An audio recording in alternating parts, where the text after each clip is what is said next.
Today, we are extremely fortunate to have on the program our resident unofficial economist at the Hub. He's a must read in our pages, and we're just thrilled always to get his voice on our platform. And that's Trevor Tombe, professor at the University of Calgary. Trevor, great to have you here today. Great to be here. Thanks for having me on. Trevor, let's start with your analysis in the Hub this morning, starting to unpack these tax cut proposals. You focused obviously on the Liberal proposal first because it was out first. We now have a Conservative proposal. Give us your top line numbers on this. Is this significant? Is this something that is going to make a difference in people's pocketbooks?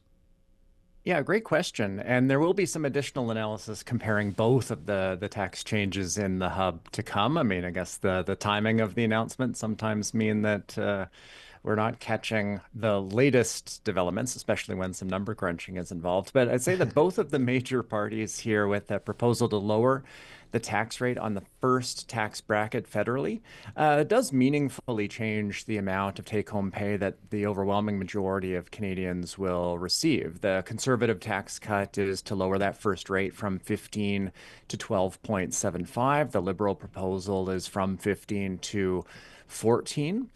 And both parties are communicating the possible maximum value that different people can receive. So the Conservatives note that the savings might be up to $900, for example. And that's certainly true if your income is high enough to fully reach the top or beyond of the first tax bracket, and if you don't have any other credits or deductions that are relevant that lowers your tax liability. So I guess overall my estimates are that your typical family would benefit by about $260 per year under the Liberal proposal, and your typical family would see increases about $575 under the Conservative plan. And so that's, some get much more, some less. So there's lots of variation in terms of how an individual is affected by a tax change, but that is a meaningful amount for most families under both of them. Obviously, the Conservative one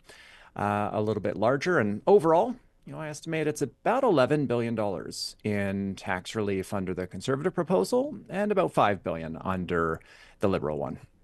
Both parties, Trevor, have communicated that their tax proposals as principally focused on the middle class. But as you set out in your answer, Canadians up the income distribution are also subjected to the income tax reduction. Why don't you talk a bit about how it plays out over the distribution, which is to say it may benefit middle income earners, but it'll benefit all Canadian tax filers who are subject to the rate. And then maybe more specifically, talk a bit about whether in addition to relieving household budgets, it may have any positive economic effects. If you were trying to develop a tax proposal to boost Canada's economy, is this one that you would recommend?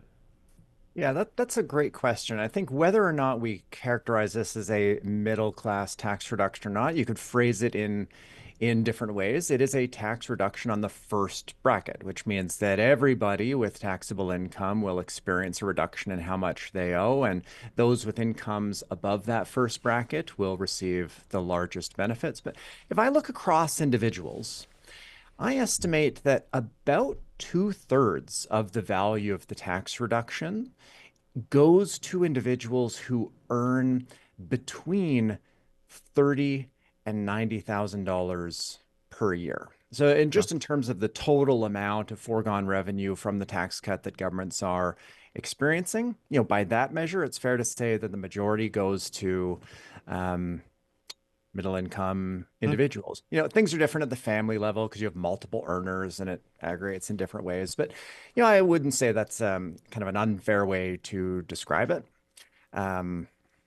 Just as a first blush here. Now, in terms of the broader economic implications, this is where I think I don't want to say critique, but constructive criticism for both parties. If the goal is to enact a tax change that will improve incentives to invest or to work, then this is not the kind of tax change that will Yeah. do it. This leaves in place the marginal tax rate that most individuals face. So if you earn more than $60,000 per year, the next dollar that you earn is unaffected by this change. And so the incentives to maybe think about working more, take that overtime shift, or if you're a professional, take on another client, for example, that's unaffected.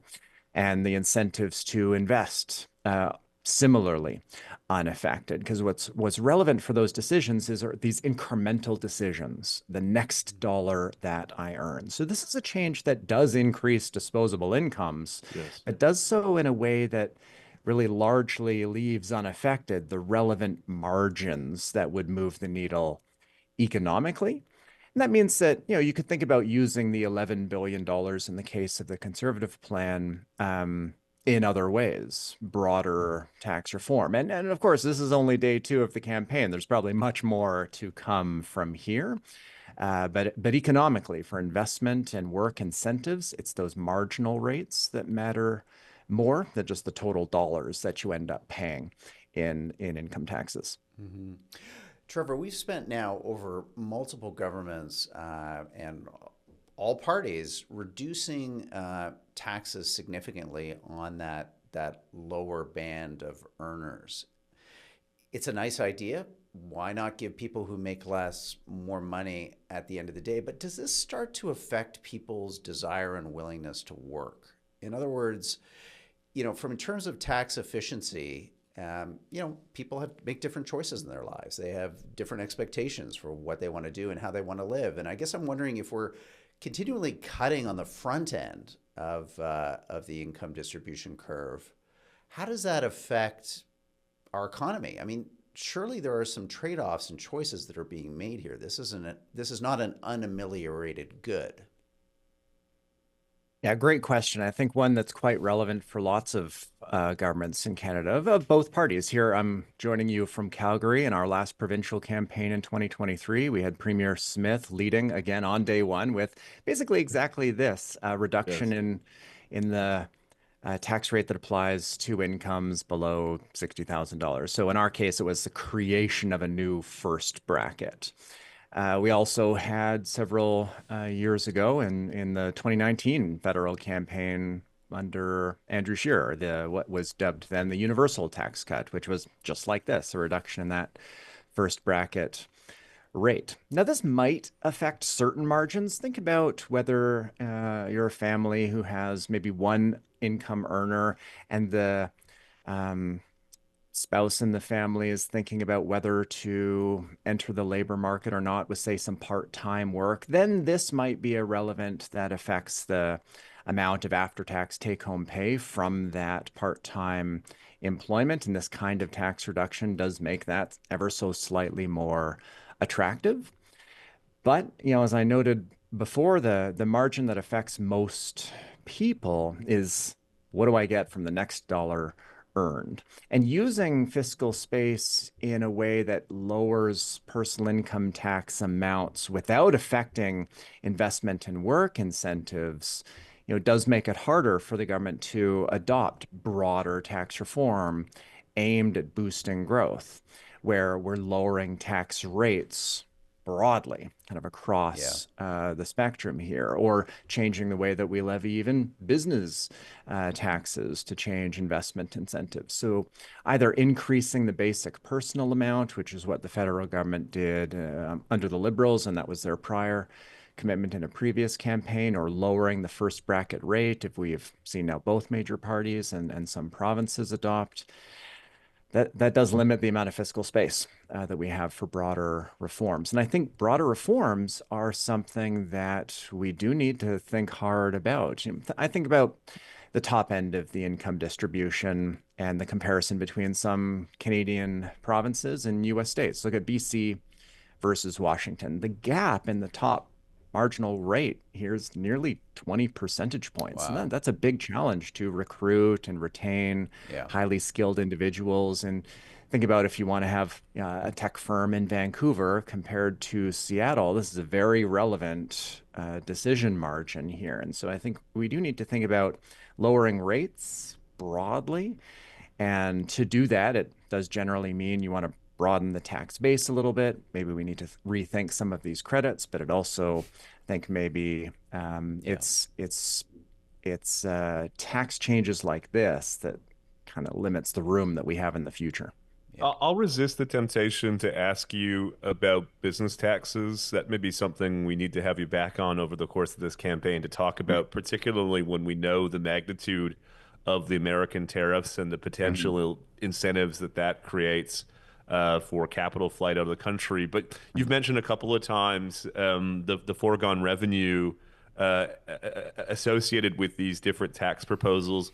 Both major parties have committed, Trevor, to balancing the budget over the medium term. There are some differences on how they're thinking and talking about that, but the general direction is in favor of a more disciplined fiscal plan.